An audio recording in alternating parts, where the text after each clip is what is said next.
bersyukur kalau kita masih diberi kehidupan sampai hari ini. Sungguh Tuhan masih berlaku dalam kehidupan kita. Mari kita pujian Bapa, Putra, dan Roh.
Marilah benar kita senantiasa untuk memuji dan memuliakan nama Tuhan.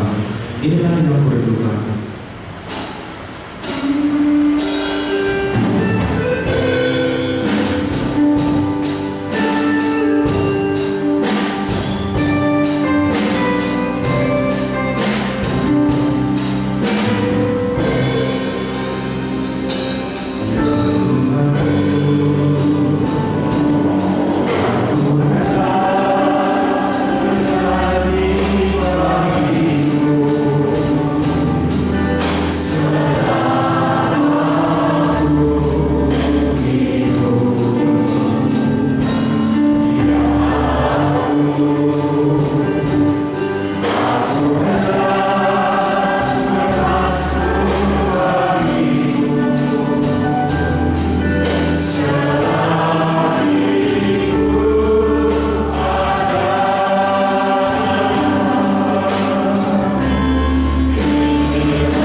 adalah Allah yang melihat kami dan terlibat di dalam seluruh segi kehidupan kami. Yesus, kami tahu Engkau hidup sampai pada hari ini, sekarang duduk di sebelah kanan Allah Bapa, melihat kami di mana kami berada. Ya Bapa yang di dalam surga, biar kiranya Engkau hadir di tengah-tengah kami, yaitu di dalam rumah Allah, untuk beribadah kepada Allah, memuji dan memuliakan akan Yesus Kristus Raja kami. Dan Tuhan, kami doakan untuk saudara-saudara kami, Tuhan, yang sampai pada hari ini mereka masih mengikuti yaitu ibadah online. Bapa, berikan keberanian kepada mereka. Ya Bapa yang di dalam surga, kami tahu hidup dan mati ini ada di dalam tangan-Mu. Maka dari itu ya Tuhan, kami serahkan hidup kami dari hari ini bahkan selanjutnya hari esok ke dalam tangan Yesus sebagai Tuhan dan Juru Selamat kami yang hidup. Terima kasih Bapa Surgawi, dalam nama Yesus kami berdoa. Amin. Silakan jemaat duduk.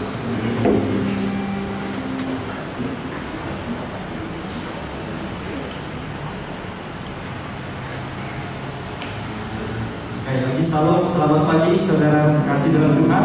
Ada sukacita pagi hari ini.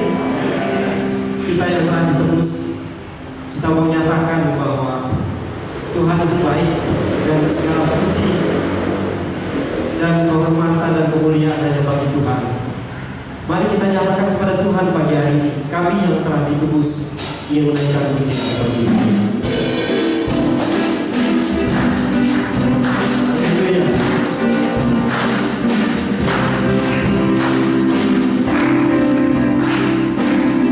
Mari saudara berdiri sekali lagi. Kami yang punya sukacita. Yeah.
kita semua telah ditebus dengan cara yang mahal.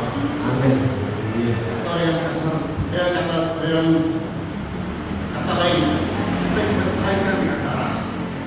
Kita adalah umat benar, bahkan lebih daripada benar. Lebih dari benar.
Terima kasih Tuhan.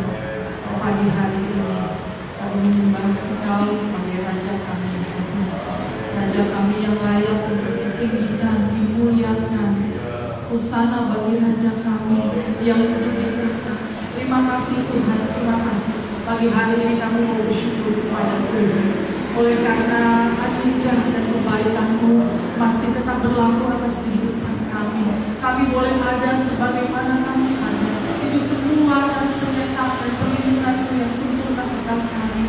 Kami mau bersyukur Tuhan, biarlah Engkau bertata di atas segala puji-pujian kami yang kami naikkan.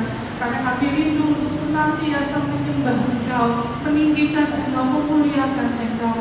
Terima kasih Tuhan, terima kasih. Dalam doa kami pagi hari ini, Engkau melihat setiap anak-anak-Mu, jemaat Tuhan yang saat ini datang dengan segala pergumulan, masalah kehidupan mereka. Kami tahu hanya Engkau saja yang mengerti Tuhan, apa yang kami harus lalui, apa yang harus kami hadapi. Kami tahu ada tujuan mulia di dalamnya. Semuanya akan mendatangkan kebaikan atas kami. Ketika kami berharap kepada Tuhan, ketika kami berseru kepada Tuhan, kami akan melihat mujizat Tuhan dinyatakan. Pertolongan Tuhan akan kami rasakan. Karena kami percaya Allah yang menyertai kami adalah Allah yang setia, yang tidak pernah meninggalkan kami. Terima kasih Tuhan, terima kasih. Kami menyerahkan setiap anak-anak Tuhan, jemaat Tuhan yang saat ini datang dengan segala pergumulan. Kami percaya pemulihan, kemenangan Tuhan akan nyatakan atas mereka. Terima kasih Tuhan. Kami berdoa bagi gereja kami di tempat ini, dan setiap program kerja yang ada, dan setiap ibadah-ibadah yang ada, baik online maupun offline. Kami percaya kuasa Tuhan tetap bekerja, sehingga melalui ibadah-ibadah yang ada membawa pertumbuhan iman kami kepada Tuhan, membawa pengenalan yang lebih lagi akan Engkau, akan rencana Tuhan, akan panggilan Tuhan, akan kehendak Tuhan atas kami semua. Terima kasih Tuhan. Kami berdoa bagi pelayan-pelayan Tuhan, mulai dari Bapak Tunggal sedang kami, staf pastoral, diaken, para pekerja, ketua-ketua departemen Tuhan. Kami percaya apapun yang kami lakukan, biarlah itu mendatangkan kemuliaan hanya bagi nama Tuhan. Kami percaya apapun yang kami kerjakan, semuanya diperhitungkan oleh Tuhan. Terima kasih Tuhan, terima kasih. Kalau saat ini pun kami berdoa bagi bangsa kami ya Tuhan. Kami tahu Tuhan, pada saat-saat ini ada banyak wilayah-wilayah kota-kota yang terkena musibah bencana alam Tuhan. Ada banjir bandang, ada gempa Tuhan. Kami tahu Tuhan, Engkau berdaulat atas alam semesta ini. Tetapi kami lebih percaya Engkau akan berdaulat untuk memberikan pertolongan, untuk memberikan penghiburan kepada saudara-saudara kami yang saat ini terkena musibah ya Tuhan. Kami percaya Engkau tetap bekerja untuk mendatangkan pemulihan atas bangsa kami. Terima kasih Tuhan. Kami tidak tahu apa yang akan terjadi ke depan, tetapi kami percaya perlindungan Tuhan, penyertaan Tuhan, kuasa Tuhan akan tetap melindungi kami senang bangsa Indonesia. Terima kasih Tuhan. Pun kami berdoa bagi aparatur negara yang saat ini bekerja Tuhan. Kami berdoa biarlah hikmat daripada Tuhan tambahkan. Mereka bekerja untuk mendatangkan kesejahteraan atas bangsa ini, dan kami percaya kesejahteraan datang daripada Tuhan. Terima kasih ya Bapak, terima kasih. Kami menyerahkan semuanya ke dalam tangan Tuhan. Juga persembahan yang sudah diberikan maupun yang akan kami berikan, kiranya Engkau memberkati setiap kami Tuhan, karena kami memberinya dengan penuh sukacita, oleh karena kami mengalami kebaikan-kebaikan yang Tuhan kerjakan dalam hidup kami. Terpujilah Engkau selama-lamanya. Inilah yang menjadi doa dan ucapan syukur kami di pagi hari ini, di dalam nama Tuhan Yesus. Amin. Silakan dulu Bapak Ibu. Kami dasarkan untuk Tuhan. Kami sebelumnya saya serahkan kepada Ibu.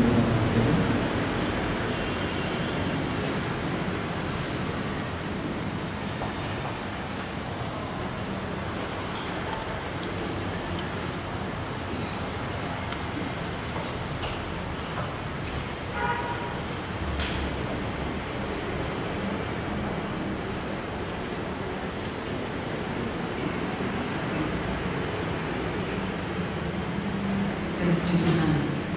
Shalom Bapak Saudara. Baik, kita akan siapkan hati kita untuk mendengar firman Tuhan.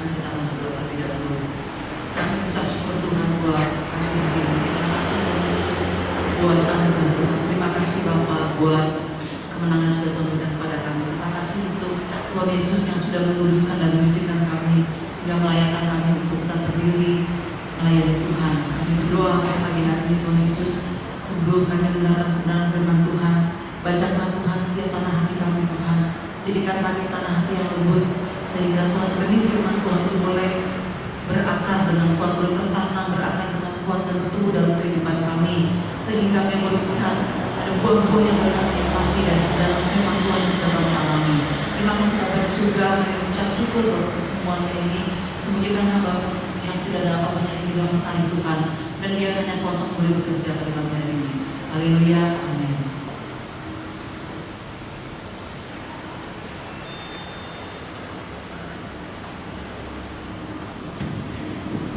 Baik, puji Tuhan. Bapak Ibu Saudara, memang tema gereja kita adalah melayani dengan pengharapan, ya. Dan kita sudah dikenyangkan dengan begitu banyak firman Tuhan, belajar melayani bukan saja terbatas kepada apa yang ada di gereja, ya, di sebatas di mimbar, tetapi kita mulai lebih dalam lagi, yaitu di dalam keluarga kita, di dalam tempat kita bekerja, di dalam kita bersekolah, dan kita studi dan seterusnya. Kita sedang melayani Tuhan, ya, sehingga persepsi yang benar itu membuat cara pandang kita juga berbeda dan berubah.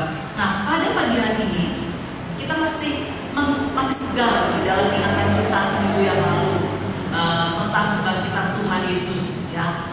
Tetapi Bapak Ibu Saudara, ada begitu banyak orang karena mungkin merasa, oh iya sudah tahu mengabdikan Tuhan, bikin telur, merayakan Paskah dan sesudah itu selesai. Tapi sebetulnya ada begitu makna yang dalam sekali di dalam kebangkitan Tuhan itu. Dan maknanya itu pada waktu kita melakukannya, pada waktu kita melakukan kebenaran firman Tuhan dan mempercayai apa yang firman Allah katakan, itu dahsyat luar biasa. Amin, Saudara. Dahsyat luar biasa, ya. Ada kuasa bekerja. Sebelumnya terima kasih buat Ibu Elsiner. Saya percaya, saya tidak janjian sama sekali lagu-lagunya, ya. Tetapi dari awal sampai terakhir itu lagu-lagunya itu memiliki korelasi yang kuat, ada hubungannya dengan firman Tuhan pada pagi hari ini. Dan saya sangat diberkati juga oleh puji-pujian pada pagi hari ini. Bapak Ibu Saudara, sedetik saya mulai merenungkan, seringkali kita pada waktu masuk ke dalam gereja Tuhan, orang yang memiliki satu sikap biasa aja, rutin, datang duduk 1 jam dan setelah 1 jam hehehe, setelah itu pulang, dan yang bertugas mungkin 2 jam nunggu lagi, setelah itu selesai, sehingga tidak mengalami apapun. Tetapi pada waktu kita datang beribadah, memiliki pemikiran yang benar, sikap hati dan pikiran yang benar, maka Allah sudah bekerja bahkan dari awal kita masuk. Amin, ya Saudara. Ada begitu banyak yang hal-hal Allah kerjakan. Jadi begitu dahsyatnya dan luar biasa kuasa Allah. Mari mulai kesampingkan tentang siapa yang ada di depan, tetapi mulai berpikir bahwa saya menolak kebenaran firman Allah dan saya ingin melakukannya sehingga saya menjadi orang yang berbahagia. Lukas pasal yang ke-24, ini juga sudah dibaca beberapa kali oleh hamba-hamba Tuhan. Lukas pasal 24 ayat 13 sampai dengan 35. Saya bacakan, Bapak Saudara menyimak. Pada hari itu juga 2 orang dari murid-murid Yesus pergi ke sebuah kampung bernama Emmaus yang terletak kira-kira 7 mil jauhnya dari Yerusalem. Dan mereka bercakap-cakap tentang segala sesuatu yang telah terjadi. Ketika mereka sedang bercakap-cakap dan bertukar pikiran, datanglah Yesus sendiri mendekati mereka, lalu berjalan bersama-sama dengan mereka. Tetapi ada sesuatu yang menghalangi mata mereka, sehingga mereka tidak dapat mengenalnya. Yesus berkata kepada mereka, apakah yang kamu percakapkan sementara kamu berjalan? Maka berhentilah mereka dengan muka muram. Seorang dari mereka namanya Kleopas menjawabnya, adakah engkau satu-satunya orang asing di Yerusalem yang tidak tahu apa yang terjadi di situ pada hari-hari belakangan ini? Katanya kepada mereka, apakah itu? Jawab mereka, apa yang terjadi dengan Yesus orang Nazaret? Dia adalah seorang nabi yang berkuasa dalam pekerjaan dan perkataan di hadapan Allah dan di depan seluruh bangsa kami. Tetapi imam-imam kepala dan pemimpin-pemimpin kami telah menyerahkan dia dia untuk dihukum mati, dan mereka mau menyalibkannya. Padahal kami dahulu mengharapkan bahwa dialah yang datang untuk membebaskan bangsa Israel. Tetapi sementara itu telah lewat 3 hari sejak semuanya itu terjadi. Tapi beberapa perempuan dari kalangan kami telah mengejutkan kami. Pagi-pagi buta mereka telah pergi ke kubur dan tidak menemukan mayatnya. Lalu mereka datang dengan berita bahwa telah kelihatan kepada mereka malaikat-malaikat yang mengatakan bahwa ia hidup.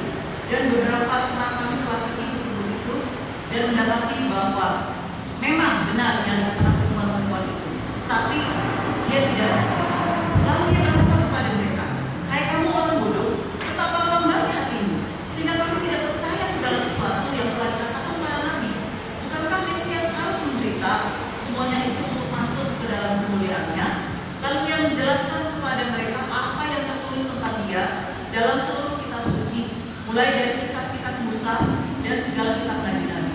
Mereka mendekati kampung-kampung yang mereka tuju. Lalu ia berbuat seolah-olah hendak meneruskan perjalanannya. Tetapi mereka sangat mendesaknya, katanya, tinggallah bersama-sama dengan kami, sebab hari telah menjelang malam dan matahari hampir terbenam. Lalu masuklah ia tinggal bersama-sama dengan mereka. Waktu ia dijumpakan dengan mereka, ia mengambil roti, mengucap berkat, lalu memecah-mecahkannya dan memberikannya kepada mereka. Ketika itu terbukalah mata mereka, dan mereka pun mengenal dia, tapi ia lenyap di tengah-tengah mereka. Kata mereka seorang kepada yang lain, "Bukankah hati kita berkobar-kobar ketika ia berbicara dengan kita di tengah jalan, dan ketika ia menerangkan kitab suci kepada kita?" Tuhan, sampai di sini, Bapak Saudara, saya bisa membaca sampai terakhir, dan kita tahu ada begitu banyak saksi-saksi yang mengatakan bahwa Yesus sudah bangkit. Kemarin 2 minggu yang lalu firman Tuhan diberitakan oleh Bapak Bajida, dan kita sudah berkati tentang kebangkitan Tuhan. Nah, saya akan berikan sangat sederhana saja, yaitu makna daripada kebangkitan Tuhan. Ya, makna daripada kebangkitan Tuhan yang pertama adalah bahwa kebangkitan Tuhan itu memberikan kepada kita kemenangan.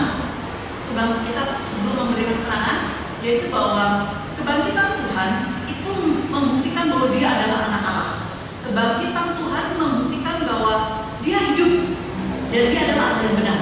Ya. Kebangkitan Tuhan memastikan penghakiman atas orang fasik di masa depan. Di Saparana 17 ayat 30 sampai 31. Kebangkitan Tuhan Yesus juga kepastian orang percaya untuk berada di surga. Ya. Kebangkitan Tuhan Yesus juga mendasari yang menjadi dasar karunia-karunia Roh Kudus. Dan kebangkitan Tuhan Yesus menghadirkan kuasa Kristus atas dosa dan pribadi Kristus dalam pengalaman hidup sehari-hari. Di dalam Alkitab Hidup Berkelimpahan ada begitu banyak makna daripada tentang kebangkitan Tuhan Yesus. Tapi saya yang terakhir yaitu kebangkitan Tuhan Yesus menghadirkan kuasa Tuhan ya dalam kehidupan kita, menghadirkan kuasa Tuhan dalam kehidupan kita, dan itu diberikan kepada saya dan saudara. Yang pertama, ya makna yang pertama yaitu kebangkitan Tuhan memberikan kepada kita kemenangan. Ya, Bapak Ibu Saudara, mungkin kita berasa udah biasa. Kata-kata kemenangan itu seperti lip service aja, ya. Tetapi Bapak Ibu Saudara, ini bukan lip service, ini bukan sekedar kata-kata biasa, tetapi kemenangan itu sudah Tuhan berikan kepada kita.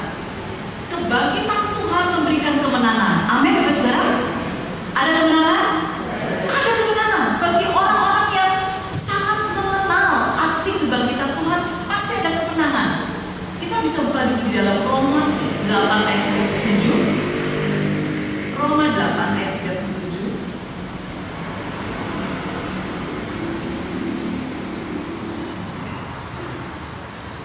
Saya akan bacakan. Tetapi dalam semuanya itu kita lebih daripada orang-orang yang menang oleh Dia yang telah mengasihi kita. Bapak Ibu Saudara, Tuhan Yesus adalah pemenang. Dan kita, saya dan saudara adalah lebih dari pemenang. Ya. Pemenang dan lebih dari pemenang. Pemenang adalah orang yang berjuang. Pemenang adalah orang yang mungkin next ada gambar tentang petinju. Nah, saudara, bagian bawah ada gambar petinju, ya. seperti seorang petinju. Kalau orang petinju itu dia memukul lawannya itu ya. Waktu dia bertinju, Bapak Ibu Saudara, itu kelihatannya biasa aja gitu, kelihatannya itu pukulannya tuh kayaknya empuk, soalnya ada busa-busa. Tapi sebetulnya saya nggak tahu juga soal petinju, tetapi saya tahu bahwa kalau orang-orang petinju itu sebetulnya sakit ya.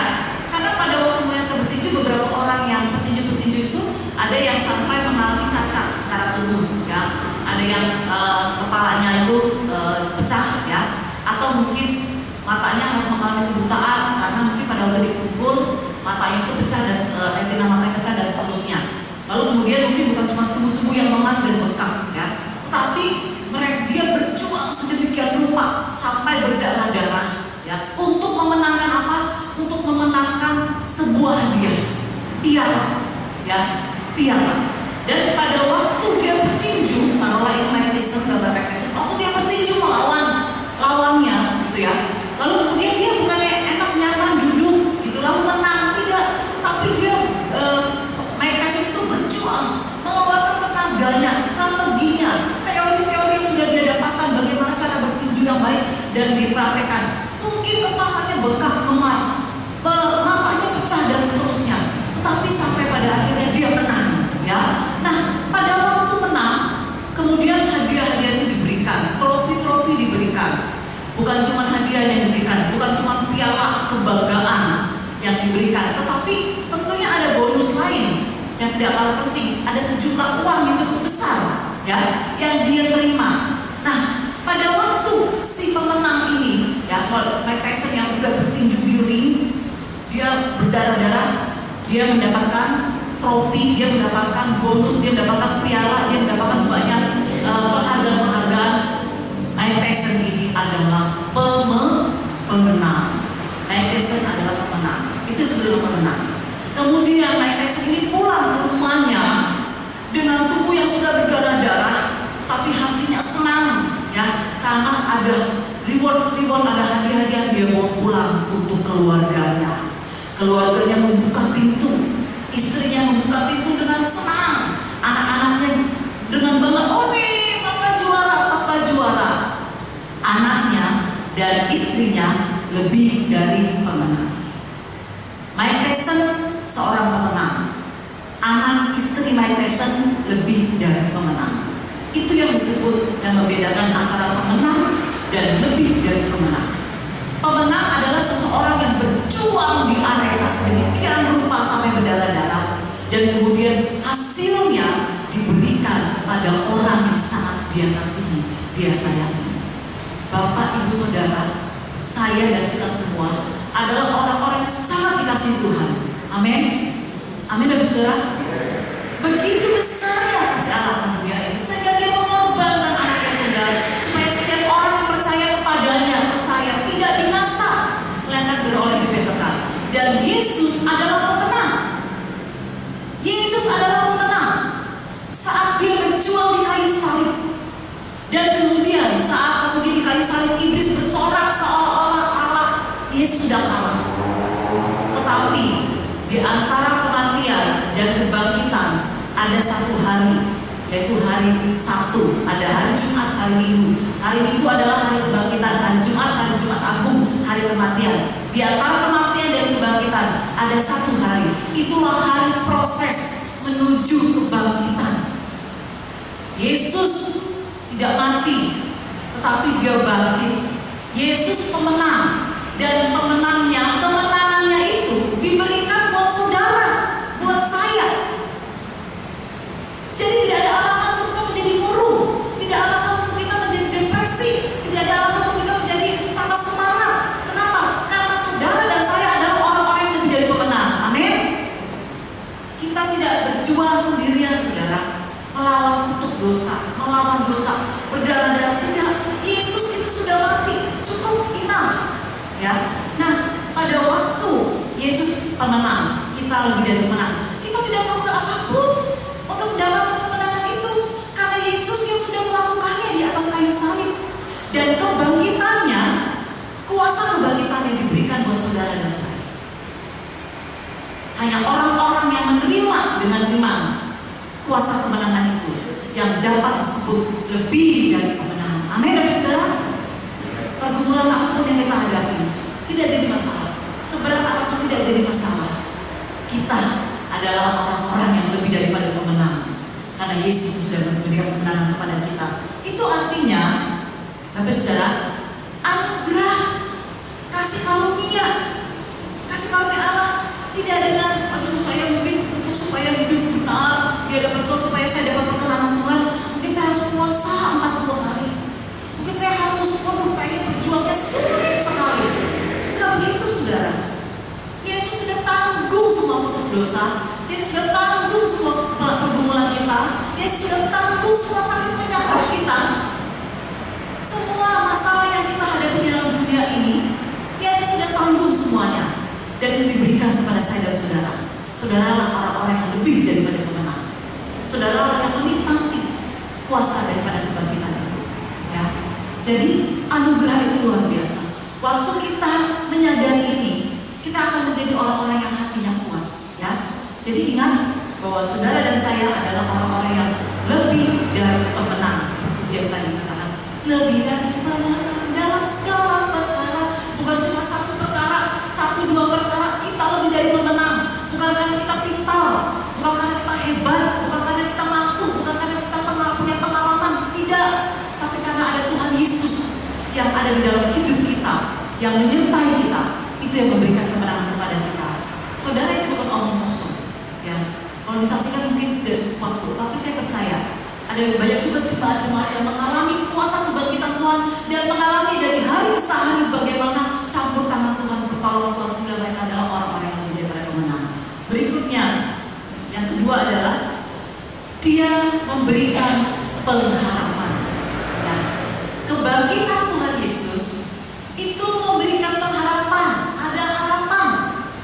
Orang yang punya harapan itu berbeda dengan orang yang nggak punya harapan. Ya. Kalau orang nggak punya harapan itu dikasih, saya memang tidak siapkan di sini, tapi pernah ada survei ya, di mana orang satu tidak ada harapan, satu dikasih pengharapan. Lalu kemudian setelah diselidiki, orang yang punya pengharapan ini ada imun yang kuat di dalam tubuhnya, ada daya juang yang kuat ya. Orang yang punya pengharapan itu memiliki daya juang. Karena orang yang punya pengharapan itu selalu melihat hal yang positif di tengah-tengah hal yang negatif. Orang yang memiliki pengharapan itu di tengah-tengah kerumitan hidup, dia selalu memiliki titik-titik sesuatu untuk dia bisa lihat ini peluang saya, gitu ya. Sehingga ada harapan di sana. Orang yang tidak punya harapan, kebalikannya orang tidak punya harapan. Sekalipun mungkin biasa-biasa saja masalahnya, tapi karena dia sudah tidak punya harapan, dia sudah menjadi orang yang mati. Orang yang gak punya harapan itu seperti orang mati. Ya udahlah, begini aja lah, ya udahlah. Maka kalau perlu akhir hidup dan seterusnya, udah gak ada harapan lagi, udah gak ada masa depan. Seolah-olah jalan di depan itu semuanya gelap, ya, gak ada harapan lagi, gak ada terang lagi. Padahal Tuhan Yesus, makna kebangkitan Yesus yang kedua adalah Dia memberikan pengharapan. Ada harapan bagi orang-orang yang percaya. Ada harapan bagi orang-orang yang mengenal Yesus. Ya, apapun orang mengatakan, kamu udah hancur, kamu gak ada harapan, tapi selalu ada harapan. 3 hari yang lalu pada hari Kamis, saat saya lagi ke lantai, saya kaget mendengar berita di Kompas, ya, di televisi, yaitu seorang ibu di Cimahi, kejadian di Cimahi.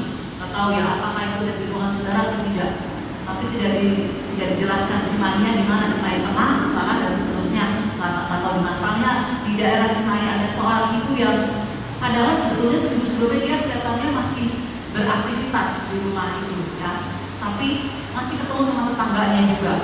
Tapi kemudian ditemukan dia bunuh diri, ya, dengan seutas tali dan dengan 2 mayat di sampingnya, yaitu 2 mayat anaknya dibawa oleh petugas kepolisian, 3 kantong mayat, 1 mayat seorang ibu dan 2 mayat anaknya. Ya. Ternyata ibu ini membunuh dulu anaknya dengan racun. Kejadiannya 3 hari yang lalu di Cimahi, di tempat kita, ya, di kota kita.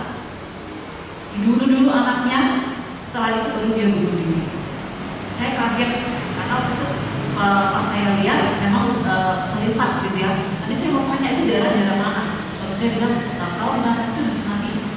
Bapak Ibu Saudara, zaman saat ini khususnya di masa pandemi seperti ada begitu banyak orang-orang yang keluarga yang terdampak, ya, pribadi-pribadi yang terdampak sehingga orang-orang mulai kehilangan pengharapan, ya, kehilangan harapan untuk hidup, kehilangan harapan untuk kerja, kehilangan harapan untuk masa depan, kehilangan harapan untuk pergumulan dan masalahnya, blank, gelap, seolah-olah gelap, betul gelap bagi orang yang tidak percaya, tapi tidak bagi orang yang percaya.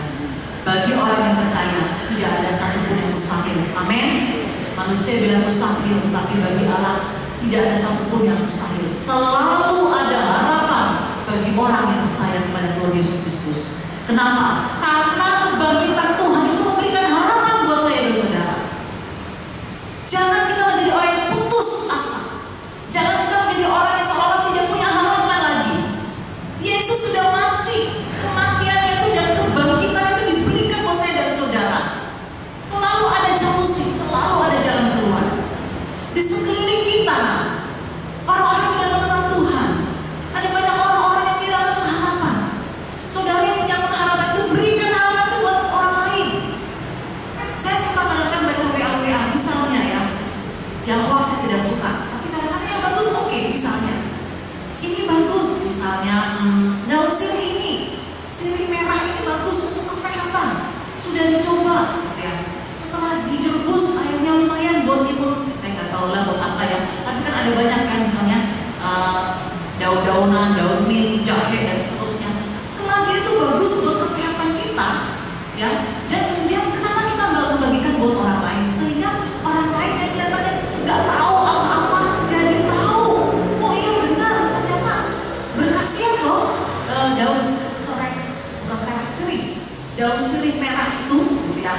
Sirih yang hijau aja bermanfaat, sirih merah lebih bermanfaat. Jahe putih bermanfaat, jahe merah lebih bermanfaat, misalnya gitu ya.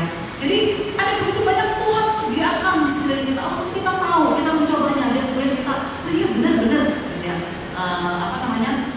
Cukup bagus kita kasih itu ke orang lain, kasihkan ke orang lain.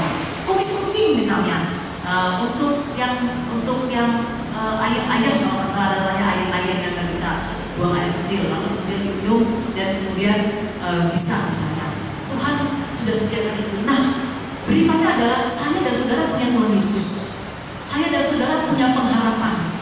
Orang di sekeliling saudara tanpa saudara sadari itu melihat bagaimana sih orang Kristen itu hidup. Oh iya ya, keluarga itu kenapa ya sukacita terus ya? Padahal dia kehilangan pekerjaan. Padahal anak-anaknya mungkin sedang sakit. Padahal mungkin dia seorang diri. Padahal mungkin dia sedang tidak ada harapan dalam tanda kutip, gitu ya. Tapi kok kenapa ya orang itu sukacita terus? Itu orang di sekeliling kita yang belum mengenal Yesus ingin tahu kebenarannya. Saudara keluar dan memberikan senyum yang penuh dengan pengharapan itu menjadi kesegaran. Lalu saudara mulai ngobrol, mungkin di tukang sayur gitu, mulai ngobrol. Oh iya, jangan takut, kita kan punya Tuhan. Puji Tuhan kalau kita sampai menyatakan kita punya Tuhan Yesus, gitu ya. Wah luar biasa, saudara. Masa pandemi ini gunakan kesempatan itu untuk menginjili orang lain. Gunakan kesempatan itu untuk melayani orang lain, bukan untuk kesenangan kita saja. Ya, saya percaya Tuhan tidak lama lagi datang. Dengan begitu banyaknya bencana-bencana, sampai saatnya kita bosan lagi mendengar bencana. Sekali kita dengar bencana, kaget, kita mulai urunan donasi, kaget urunan donasi, sampai nanti blank di sana, gempa bumi di sini, tsunami di sana, kejadian di sana. Pada waktu semuanya sudah terbiasa, orang juga hidup seperti terbiasa. Saat itulah saat tidak diduga Tuhan datang kali yang kedua. Berbahagialah orang tetap menjaga imannya, tetap benar-benar Tuhan. Bagaimana harapan itu supaya tumbuh? Bagaimana supaya harapan itu tetap tumbuh? Harapan itu seperti bunga, harapan itu seperti kembang, ya. Ada pengharapan, ada pertumbuhan di sana. Kalau kita lihat bunga yang mati, seperti tidak ada harapan. Bunga yang tumbuh itu seperti ada harapan di sana. Bunga yang tumbuh itu bukan langsung tumbuh, tetapi ada bibit di bawahnya, ada benih di bawahnya yang sudah ditanam, ya, yang sudah ditanam dan berakar. Nggak kelihatan, saudara, saudara kelihatan, disiramin, lalu kemudian berakar. Mari kita lihat. Saya kemarin tadi malam lihat video ini tentang tumbuhnya sebuah kembang.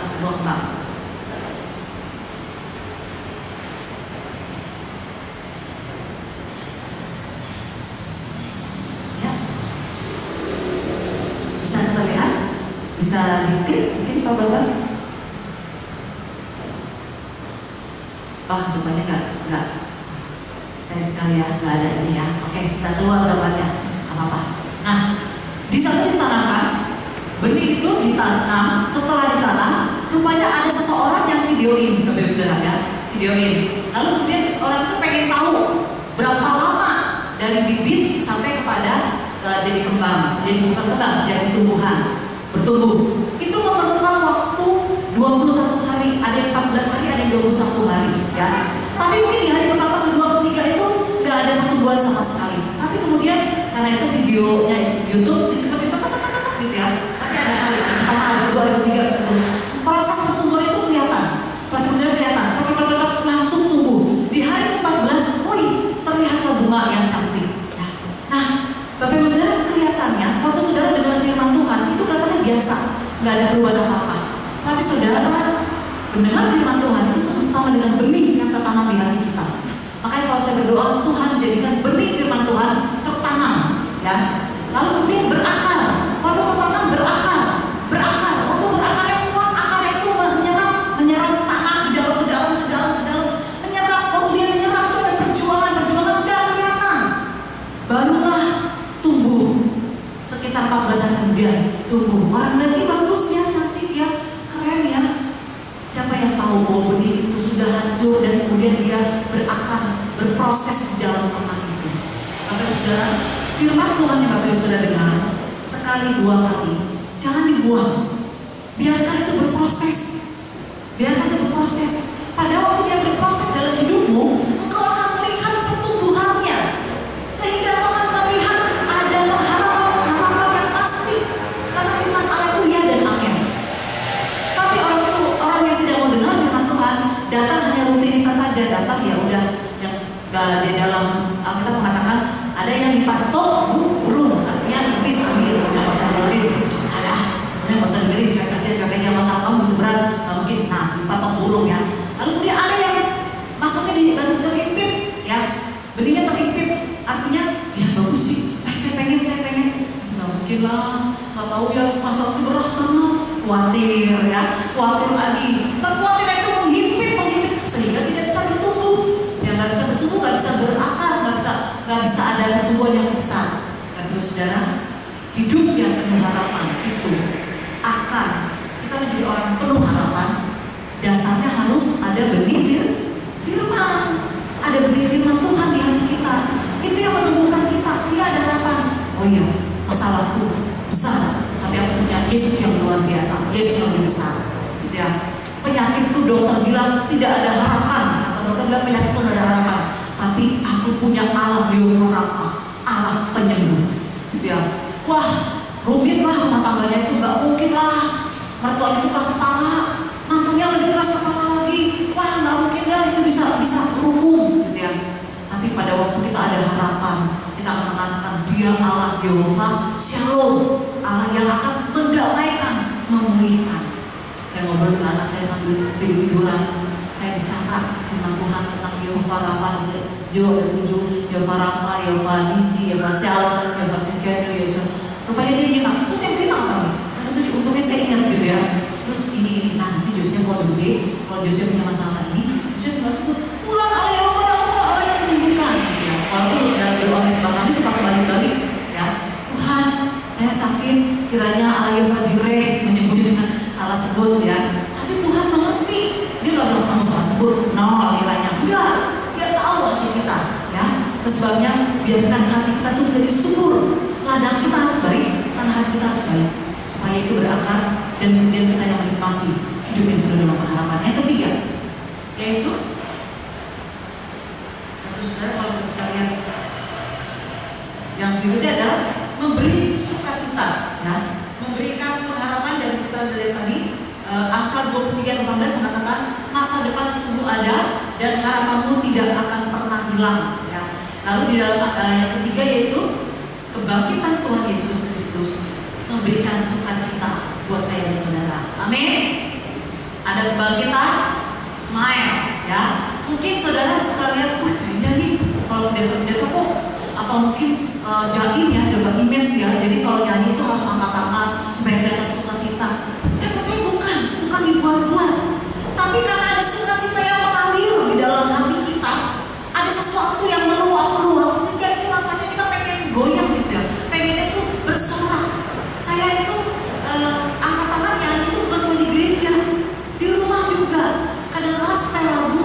Kebetulan saya dan suami itu sudah usia tua, jadi saya nggak suka lagu bagian sekarang memang ya. Lagu tempo dulu, lagu-lagu yang keringan gitu ya, lagu-lagu yang zaman-zaman dulu gitu ya. Tapi tetap saja bersukacita, bukan karena lagunya mendayu-dayu, nggak ada semangat. Semangat itu bukan dari lagunya. Saudara lagunya mau jingkrak-jingkrak, kalau hati saudara putus asa juga tetap aja rasanya nggak semangat gitu ya. Tapi walaupun lagunya itu mungkin lagunya zaman sekarang berjagalah, lagunya mendayu-dayu kayak tadi bilang ya. Lalu kemudian ingat dunia, tapi kalau hatinya itu mendorong ingat dunia mendorong, kenapa? Wah benar zaman sekarang itu begini, tapi ada harapan yang dari dalam itu meluap-luap keluar dan kemudian keluarnya tubuh kita. Ada sukacita? Amin. Sukacita itu dibawa, diinterpretasikan. Sukacita itu menular, ya. Sama dengan kemarahan menular. Saya ingat beberapa tahun lalu pendeta aku pernah bilang kemarahan itu menular, ya. Jadi bosnya marah sama pegawainya kesel karena dimarahin bosnya, pegawainya pulang ke rumah marahin istrinya kesel, dimarahin suaminya karena nggak salah apa. Istrinya marahin anaknya kesel karena nggak mungkin dia bisa balas ke orang tuanya, anaknya kesel lalu dia pukul leginya gitu ya, melampiaskan kepada yang bawah. Biasa kan kalau orang marah tuh nggak mungkin bisa melampiaskan ke atasan, kemarahan selalu dilampiaskan kepada bawahan, entah ke bawah itu benar atau tidak benar, pokoknya lampiaskan saja. Kemarahan itu menular, tidak baik. Begitu pula dengan sukacita itu menular. Amin ya saudara. Ada aura, kalau kita senang, sukacita itu ada sesuatu yang dirasakan, bukan sukacita yang dibuat-buat, bukan kemunafikan, bukan di hatinya rendam dan di luar harus ketawa, lalu kemudian mengatakan munafik dong orang Kristen, di dalamnya penuh masalah, di luarnya ketawa. Tidak. Pada waktu kita bersukacita bukan kita munafik. Bersukacita adalah lambang tanda daripada orang beriman. Amin. Masalah besar boleh, ya. Anak-anak mungkin narkoba, mungkin ada anaknya sedang dirundung masalah, mungkin suamimu sedang bermasalah, atau istrimu bermasalah, atau keluarga bermasalah. Tapi satu hal, kenapa kita bersukacita? Karena sukacita itu tanda dari orang yang beriman. Kita sedang mengatakan Allahku sanggup melakukan segala perkara. Segala perkara dapat kutanggung di dalam Dia yang berkekuatan kepadaku. Itu sebabnya aku bersukacita. Amin. Itu saudara. Jadi sukacitanya itu bukan karena ada uang dulu. Saya sering kali ketawa pada waktu gak ada uang, walaupun cuma 2.000. Kenapa nih? 2.000? Kenapa? 2.000? Lumayan. Di tahu cukup segini. Ada sukacita karena hidup kita itu bukan dari makanan. Hidup kita itu dari firman. Ada isi sedikit juga, walaupun sehari sekali makan, gak masalah. Sukacita terus, ketawa terus, dijaga terus. Itu yang membuat makna hidup. Amin ya saudara. Ada banyak orang bisa membeli makanan enak, tapi gak bisa ketawa. Kenapa? Karena terus pergumulan. Ada banyak orang bisa makan, ada makanan enak, pengen makan, gak bisa makan karena memang dilarang makan gitu ya. Jadi makanya mumpung segala sesuatu itu tidak menjadi orang bersukacita gini. Masalah besar dikecilin, masalah kecil ditiadakan. Amin. Itu jadi gampang. Masalah gede kecilin ya. Enggak masalah. Masalah kecil tiadakan. Munafik bukan, serahkan kepada Tuhan.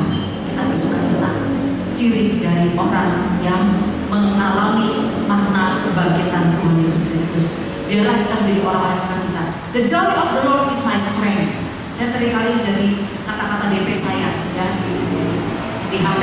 The joy of the Lord is my strength. Sukacita karena Tuhan itulah kekuatanku.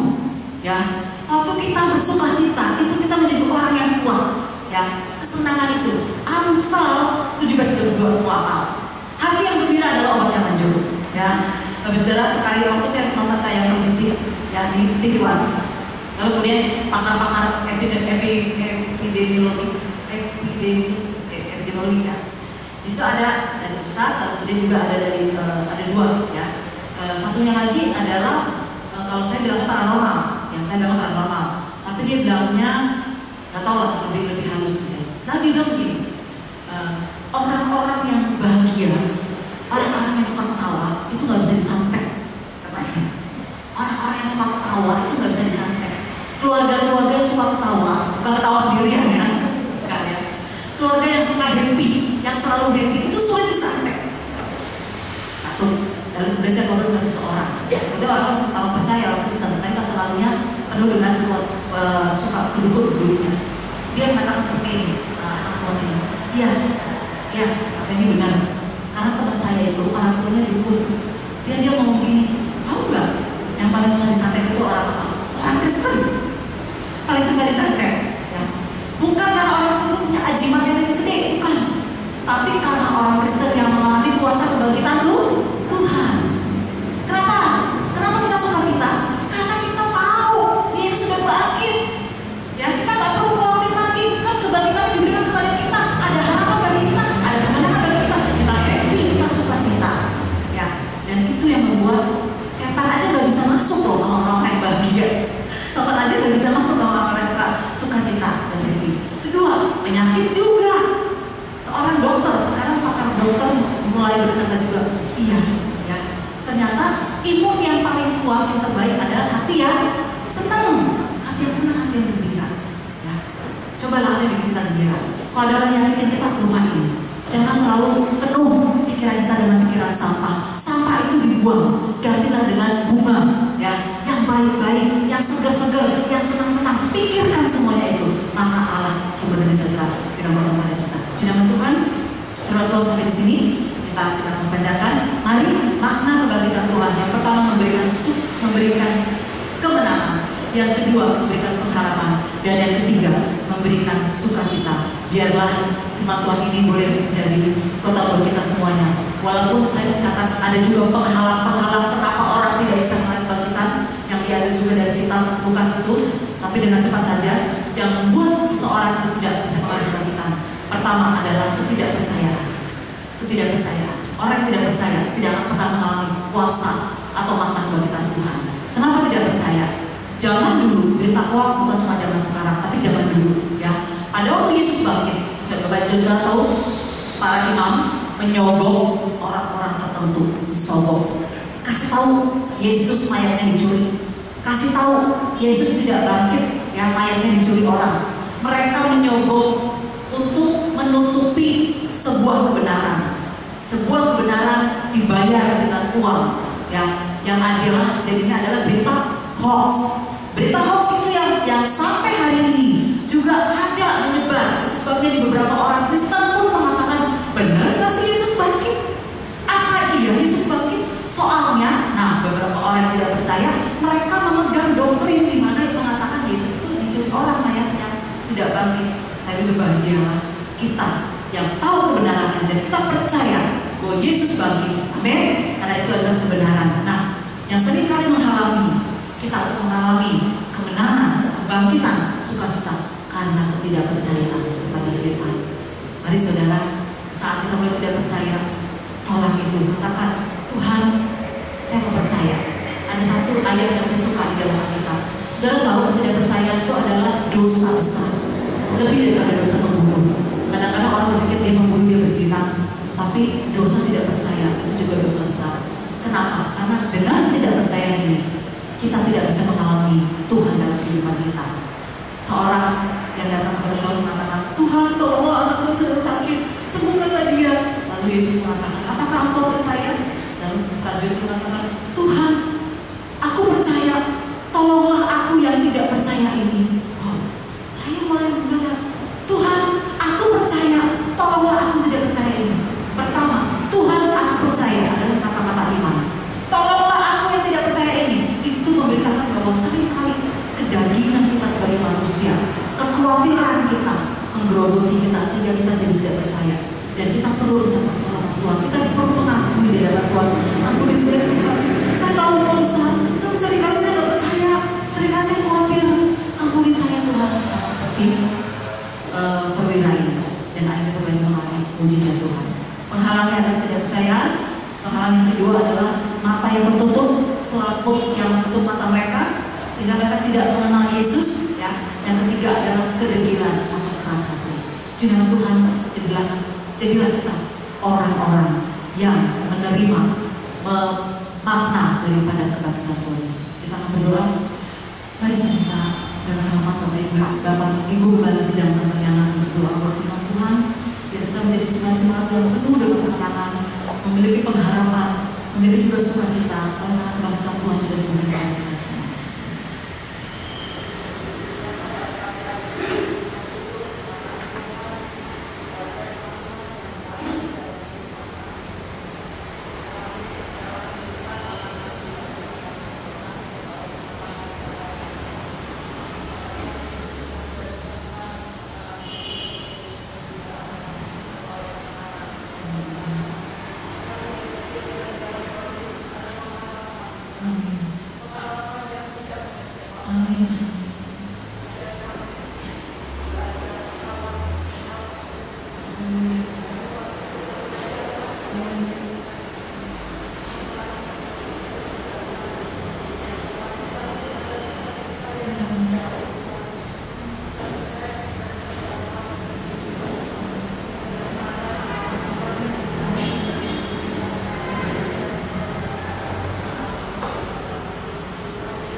Terima kasih untuk firman Tuhan yang luar biasa, karena sukacita Tuhan boleh penuhi hati kita pada pagi hari ini. Amin Bapak Ibu. Waktu selanjutnya akan serahkan kepada Bapak.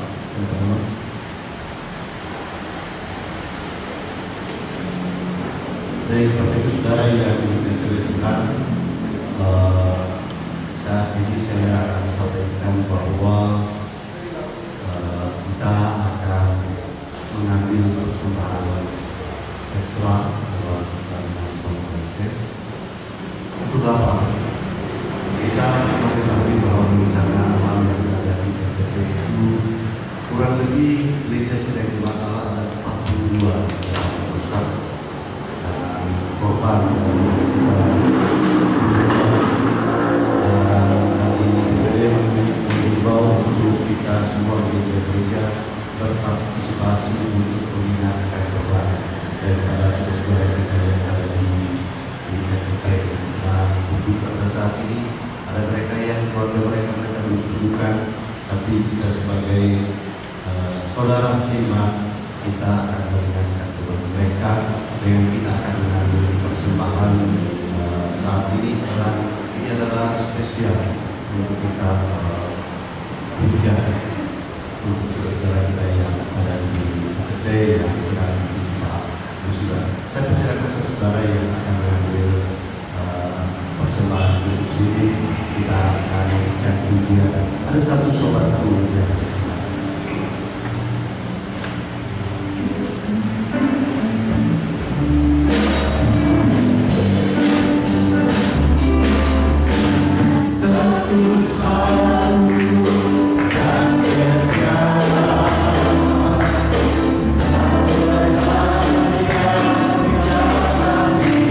Kita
jemaat yang berkas budi, apabila jemaat belum ada nama yang ada di gereja itu, silakan nanti kalau mau turun bisa ambil duduk dari bawah, isi dan kembalikan surat keputusan penting buat gereja kita dan sangat penting buat pelayanan bagi Bapak Ibu.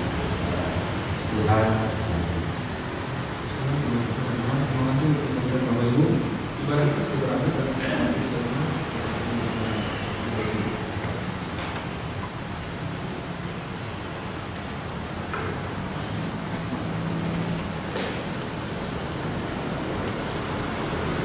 persembahan ini bukan saja untuk jemaat kita yang berimbas dengan bencana alam, jadi